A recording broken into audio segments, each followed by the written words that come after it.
ಗಾಳಿಯಲ್ಲಿ ಅರಳಿದ ಬಾವುಟ, ಪ್ರಾಣ ಉಳಿಸಿದ ರಾಷ್ಟ್ರ ಧ್ವಜ. ಉಕ್ರೇನ್ನಲ್ಲಿ ನಮ್ಮ ಬಾವುಟ, ತ್ರಿವರ್ಣ ಧ್ವಜದ ತಾಕತ್ತು, ಬಾವುಟದಿಂದ ಬದುಕಿ ಬಂದವರು, ತ್ರಿವರ್ಣ ಧ್ವಜದ ಯಶೋಗಾಥೆ, ಮೇರಾ ಭಾರತ್ ಮಹಾನ್.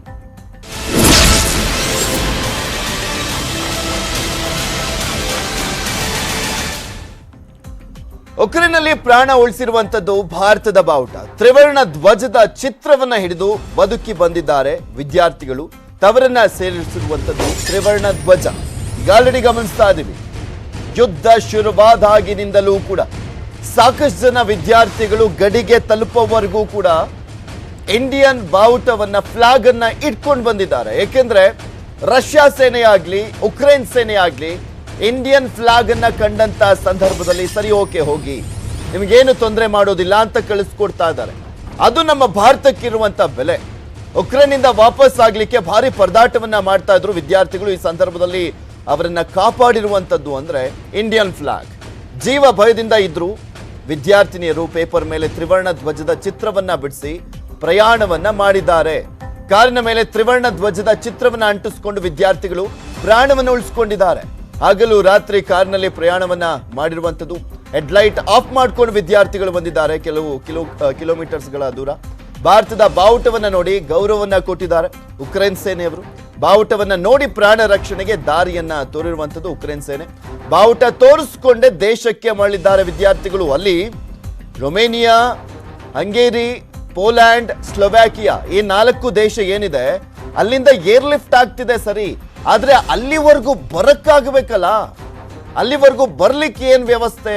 ಓಕೆ, ಏನಾದ್ರೂ ಒಂದು ವ್ಯವಸ್ಥೆ ಮಾಡ್ಕೊಂಡ್ ಬಂದಿದ್ದಾರೆ ವಿದ್ಯಾರ್ಥಿಗಳು. ಬಟ್ ಆ ಟೈಮ್ನಲ್ಲಿ ಇವ್ರು ಯಾವ ದೇಶದವರು ಅನ್ನೋದು ಗೊತ್ತಾಗ್ಬೇಕಲ್ಲ. ಈ ಸಂದರ್ಭದಲ್ಲಿ ಇಂಡಿಯನ್ ಫ್ಲಾಗ್ ಇಟ್ಕೊಂಡು ನಾವು ಇಂಡಿಯನ್ಸ್ ಅಂತ ತೋರಿಸ್ಕೊಂಡು ಸೇಫ್ ಆಗಿ ಬಂದಿದ್ದಾರೆ ವಿದ್ಯಾರ್ಥಿಗಳು. ಇನ್ನು ಇದೇ ವಿಚಾರಕ್ಕೆ ಸಂಬಂಧಪಟ್ಟಂತೆ ಮಾತಾಡ್ಲಿಕ್ಕೆ ಉಕ್ರೇನ್ನಿಂದ ಬಂದಂತಹ ವಿದ್ಯಾರ್ಥಿನಿ ರಚನಾ ನಮ್ಮ ಜೊತೆ ನೇರ ಸಂಪರ್ಕದಲ್ಲಿ ಜಾಯ್ನ್ ಆಗ್ತಾ ಇದ್ದಾರೆ. ರಚನಾ, ವೆಲ್ಕಮ್ ಬ್ಯಾಕ್ ಟು ಇಂಡಿಯಾ. ಹೇಗಿದ್ದೀರಾ?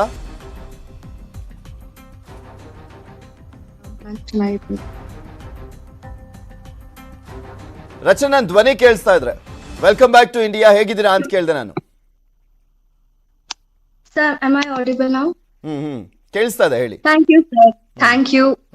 ನಾನು ನಿನ್ನೆ ರಾತ್ರಿ ಮನೆಗೆ ಬಂದೆ. I am feeling safe now. I thank media and Indian Embassy ಮತ್ತೆ Indian government ಅವ್ರಿಗೆ ತುಂಬಾ ಥ್ಯಾಂಕ್ಸ್ ಹೇಳಕ್ ಇಷ್ಟಪಡ್ತೀನಿ. ನನ್ನ ಫಸ್ಟ್ ಕ್ವಶನ್ ಇದು. ನಮಗೆ ವೆರಿ ಪ್ರೌಡ್ ಮೂಮೆಂಟ್ ಇದು. ಇಂಡಿಯನ್ ಫ್ಲಾಗಿಗೆ, ಇಂಡಿಯನ್ಸ್ಗೆ ಎಷ್ಟು ಮಟ್ಟಿಗೆ ಬೆಲೆ ಇದೆ. ಯುದ್ಧ ಪೀಡಿತ ಸಂಕಷ್ಟದ ಸಂದರ್ಭದಲ್ಲಿ, ಆಪತ್ತಿರುವಂತ ಸಂದರ್ಭದಲ್ಲೂ ಕೂಡ ಅಲ್ಲಿನ ಜನ ನಮ್ಮ ಫ್ಲಾಗ್ ಅನ್ನ ನೋಡ್ಬಿಟ್ಟು ಹೋಗಿ ನಿಮ್ಗೆ ತೊಂದರೆ ಕೊಡಲ್ಲ ಅಂತ ಹೇಳ್ತಾರೆ ಅಂದ್ರೆ ಹೆಮ್ಮೆ ವಿಚಾರ ಇದು. ಎಸ್ ಸರ್, ನನ್ಗೆ ಫ್ಲಾಗ್ ಡ್ರಾ ಮಾಡ್ಬೇಕಾದ್ರೆ ಕೂಡ ತುಂಬಾ ಕಾನ್ಫಿಡೆನ್ಸ್ ಬಂತು. ಈ ಫ್ಲಾಗ್ ನಮ್ ಕೈಲಿದೆ, ನಮ್ಗೇನು ತೊಂದರೆ ಆಗೋದಿಲ್ಲ. ಮತ್ತೆ ಮೋದಿ ಅವರು ಕೂಡ ಎಂಬಸಿ ಥ್ರೂ ನಮ್ಗೆ ಮೆಸೇಜ್ ಕೊಟ್ಟಿದ್ರು, we have to attach Indian flag on our vehicles and travel ಅಂತ. ಸೊ ಆ ಟೈಮಲ್ಲಿ ನಮ್ಗೆ ಅಲ್ಲಿ ಇದ್ದಿದ್ ಪೊಸಿಷನ್ ಅಲ್ಲಿ ನಮ್ಗೆ ಯಾವ ಫ್ಲಾಗ್ ಕೂಡ ಸಿಕ್ಕಿರ್ಲಿಲ್ಲ. ಸೊ ಮನೇಲಿದ್ದಂತ ಕ್ರೇಯಾನ್ಸ್ ಏನಿರತ್ತೆ ಮತ್ತೆ ಸ್ಕೆಚ್ ಪೆನ್ಸ್ ಇಂದ ನಾವು ಇಂಡಿಯನ್ ಫ್ಲಾಗ್ ಡ್ರಾ ಮಾಡ್ಕೊಂಡು ಗಾಡಿಯಲ್ಲಿ ಇಟ್ಕೊಂಡು ಹೊರಟ್ವಿ. ಆ ಟೈಮ್ ನಲ್ಲಿ ಯಾಕೆ ಅನ್ನಿಸ್ತು ನಾವ್ ಇಂಡಿಯನ್ ಫ್ಲಾಗ್ ಅನ್ನ ಇಟ್ಕೊಂಡ್ರೆ ನಾವು ಸೇಫ್ ಆಗ್ತೀವಿ ಅಂತ ಅನ್ಸಿದ್ ಯಾಕೆ ಅಂತ?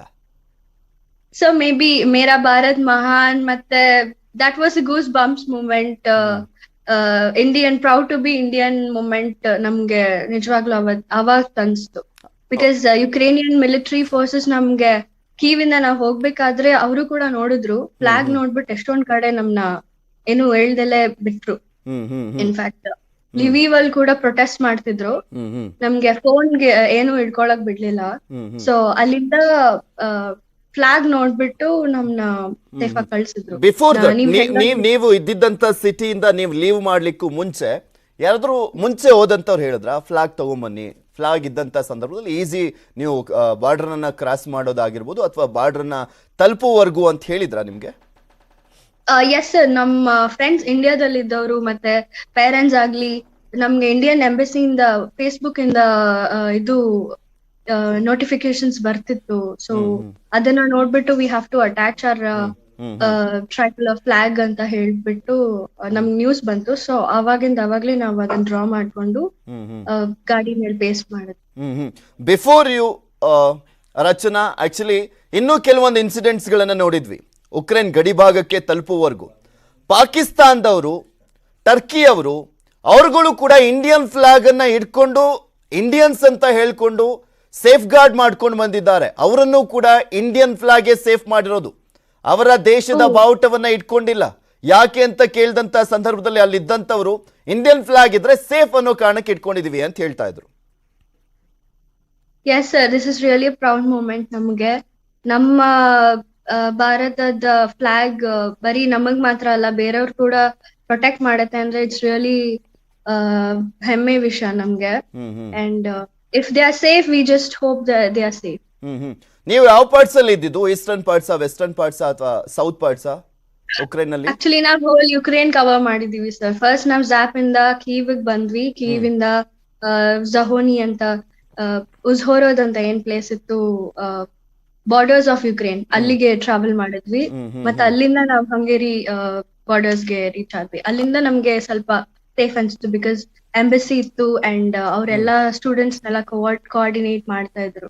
So from till then we were on our own risk. ಹೇಗೆ ಹೇಗೆ ಚಾಲೆಂಜಸ್ ಇತ್ತು ಅಂತ ಅಂದ್ರೆ, ನೀವು ಅಲ್ಲೆಲ್ಲ ಓಡಾಡುವಂತ ಸಂದರ್ಭದಲ್ಲಿ ಅಷ್ಟು ಈಸಿ ಇಲ್ಲ. ಈ ಸಂದರ್ಭದಲ್ಲಿ ಉಕ್ರೇನ್ ನಲ್ಲಿ ಹೊರಗಡೆ ಬರ್ಲಿಕ್ಕೆ ಭಯ ಪಡ್ತಾ ಇದ್ದಾರೆ ಜನ. ಬಟ್ ನೀವು ಇನ್ನೊಂದು ದೇಶಕ್ಕೆ ಅಂದ್ರೆ ನಮ್ಮ ದೇಶಕ್ಕೆ ವಾಪಸ್ ಬರುವಂತ ನಿಟ್ಟಿನಲ್ಲಿ ಪ್ರಯತ್ನ ಪಡ್ತಾ ಇದ್ರಿ. ಅಂದ್ರೆ ಫುಲ್ ಕಂಪ್ಲೀಟ್ ಆಗಿ ಕಾರಲ್ಲೇ, ಕ್ಯಾಬಲ್ಲೇ ಟ್ರಾವೆಲ್ ಮಾಡಿದಾ?